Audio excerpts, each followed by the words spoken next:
Hello बच्चों, तो कैसे हैं आप सब। आई होप आप सब अच्छे होंगे और आपकी बोर्ड एग्जाम की तैयारी भी बेहतर तरीके से चल रही होगी।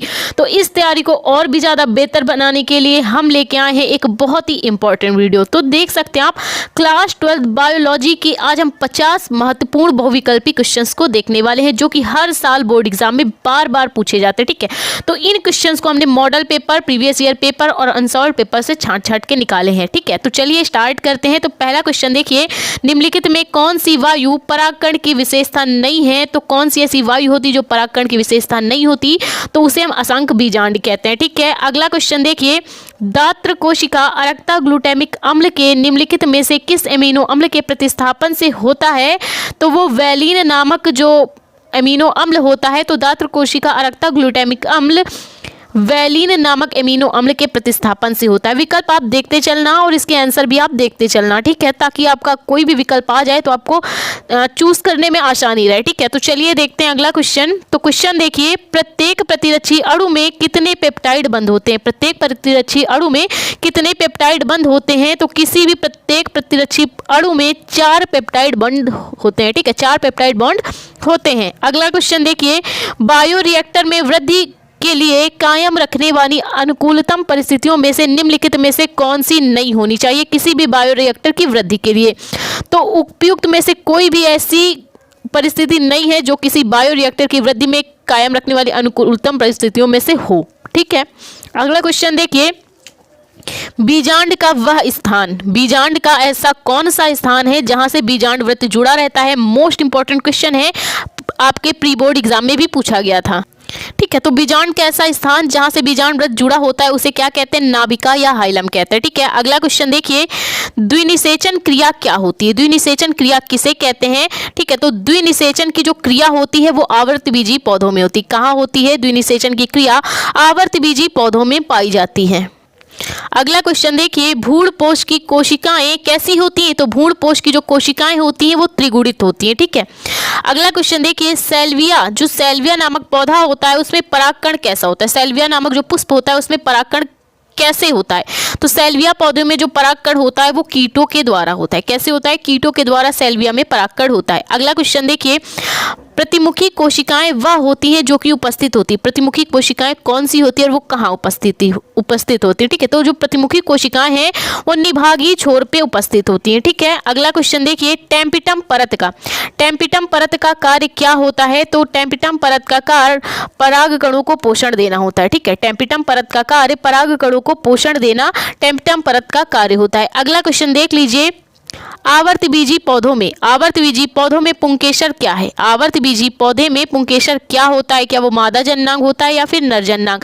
तो किसी भी अनावृत बीजी है। ठीक है, किसी भी अनावृत बीजी पौधों में जो पुंकेसर होता है वो नर जननांग होता है। कैसा होता है, नर जननांग नामक पुंकेसर अनावृत बीजी पौधों में पाया जाता है। अगला क्वेश्चन देख लीजिए, एक प्रारूपी आवर्तबीजी भ्रूणकोष, एक प्रारूपी आवर्तबीजी भ्रूणकोष परिपक्व होने पर क्या होता है। ठीक है, एक प्रारूपी आवर्तबीजी भ्रूणकोष परिपक्व होने पर क्या होता है, वो कैसा होता है। तो ये 8 केंद्रीय 7 कोशिकीय होता है। कैसा होता है, ये 8 केंद्रीय और 7 कोशिकीय होता है एक प्रारूपी आवर्तबीजी भ्रूणकोष। अगला क्वेश्चन देखिए, स्त्री में अंतरोपण के समय भ्रूण किस अवस्था में रहता है। किसी भी स्त्री में अंतरोपण के समय जो भ्रूण उपस्थित होता है वो किस अवस्था में होता है।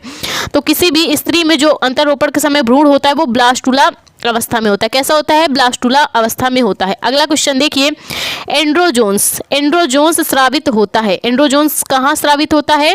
तो एंड्रोजोन्स आपकी लीडियम कोशिकाओं में स्रावित होता है। एंड्रोजोन्स के स्रावित होने का जो स्थान है वो लीडियम कोशिकाएं हैं। अगला क्वेश्चन देख लीजिए, स्त्रियों में जो आवर्त चक्र होता है। ठीक है, स्त्रियों में जो आवर्त चक्र होता है जिसको मेंस्ट्रुअल साइकिल बोलते हैं। ठीक है, स्त्रियों में जो आवर्त चक्र जिसको मेंस्ट्रुअल साइकिल बोला जाता है सामान्यतः कितने दिनों का होता है। ठीक है, तो स्त्रियों में जो मेंस्ट्रुअल साइकिल यानी आवर्त चक्र होता है वो 28 से 29 दिन का होता है। ठीक है, कितने दिन का, 28 से 29 दिन का होता है।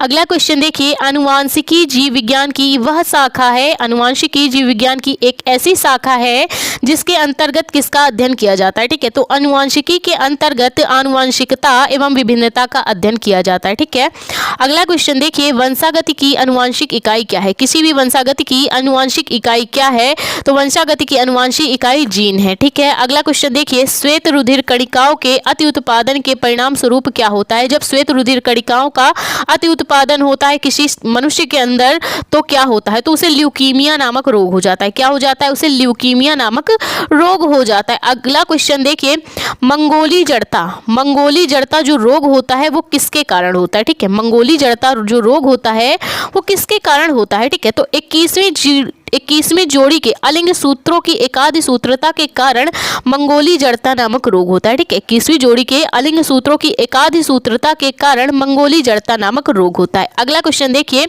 मेंडल के एकल संकर क्रॉस में मटर के लंबे और बौने पौधों का फिनोटाइप अनुपात क्या है। मेंडल ने क्या किया था, अपने एकल संकर क्रॉस में मटर के लंबे और बौने पौधों का फिनोटाइप अनुपात निकाला था। ठीक है, तो वो जो रेशियो था वो था 3:1। ठीक है, मेंडल के जो मटर के लंबे और बौने पौधे का फिनोटाइप अनुपात था वो था 3:1 या फिर 3:1। ठीक है, आप जो भी समझना है आप वैसे समझ लीजिएगा। ठीक है, अगला क्वेश्चन देखिए, कौन सा आनुवांशिक विकार 21वें क्रोमोसोम की त्रिसूत्रता के कारण होता है। कौन सा ऐसा आनुवांशिक विकार है जो कि 21वें क्रोमोसोम की त्रिसूत्रता के कारण होता है, तो वो डाउन सिंड्रोम होता है। ठीक है, डाउन सिंड्रोम एक ऐसा त्रिसूत्री कारण है जो कि आनुवांशिकी विकार है। ठीक है, डाउन सिंड्रोम क्या एक ऐसा आनुवांशिक विकार है जो कि 21वें क्रोमोसोम की त्रिसूत्रता के कारण होता है। अगला क्वेश्चन देखिए, हरगोविंद खुराना किस लिए जाने जाते हैं, तो हरगोविंद खुराना प्रोटीन संश्लेषण के लिए जाने जाते हैं। ठीक है, किसके लिए जाने जाते हैं, हरगोविंद खुराना प्रोटीन संश्लेषण के लिए जाने जाते हैं।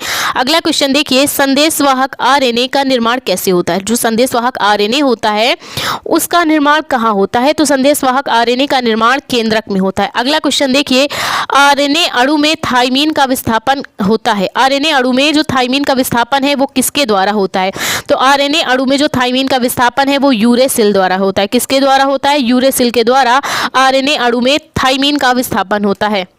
अगला क्वेश्चन देखिए, 25वां नंबर, प्रोटीन संश्लेषण के प्रारंभन हेतु कौन सा प्रकूट होता है। ठीक है, प्रोटीन संश्लेषण के प्रारंभन हेतु कौन सा प्रकूट है, तो AUG एक ऐसा प्रकूट है जो कि प्रोटीन संश्लेषण के प्रारंभन हेतु प्रारंभ प्रकूट है। ठीक है, अगला क्वेश्चन देखिए, मिलर के प्रयोग में हाइड्रोजन, अमोनिया तथा मेथेन में क्या अनुपात दिया था। मिलर ने अपना एक अनुपात दिया था हाइड्रोजन, अमोनिया और मेथेन के संबंध में, तो वो था आपका 2:1:2। ठीक है, मिलर ने अपने प्रयोग में 2:1:2 का अनुपात दिया था हाइड्रोजन, अमोनिया और मेथेन के संबंध में। अगला क्वेश्चन देखिए, पुनरावृत्ति सिद्धांत को प्रतिपादन करने वाले वैज्ञानिक का क्या नाम था। पुनरावृत्ति सिद्धांत का प्रतिपादन करने वाले वैज्ञानिक का क्या नाम था, तो वो हीकल थे। कौन थे, पुनरावृत्ति सिद्धांत का जो प्रतिपादन हुआ है वो हीकल द्वारा हुआ है। अगला क्वेश्चन देखिए, निम्नलिखित में से किसका सिद्धांत जीवन की उत्पत्ति से संबंधित नहीं है। ऐसा किसका सिद्धांत है जो जीवन की उत्पत्ति से संबंध नहीं रखता,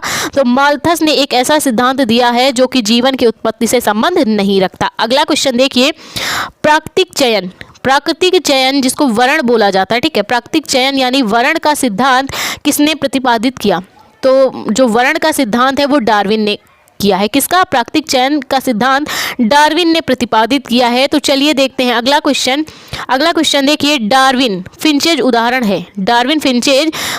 है किसका उदाहरण है, अनुकूली विकिरण का। डार्विन फिंचेज अनुकूली विकिरण का उदाहरण है। ठीक है, अगला क्वेश्चन देखिए, निद्रा रोग होता है वो किस जंतु के द्वारा होता है। ठीक है, निद्रा रोग किस जंतु के द्वारा होता है, तो ट्रिपेनोसोमा। ठीक है, ट्रिपेनोसोमा एक ऐसा जंतु है जिसके कारण ट्रिपेनोसोमा एक ऐसा जंतु होता है जिसके कारण मनुष्य को क्या हो जाता है, निद्रा रोग हो जाता है, यानी उसको दिन भर नींद आती है। अगला क्वेश्चन देखिए, चिकनगुनिया विषाणु का वाहक कौन है।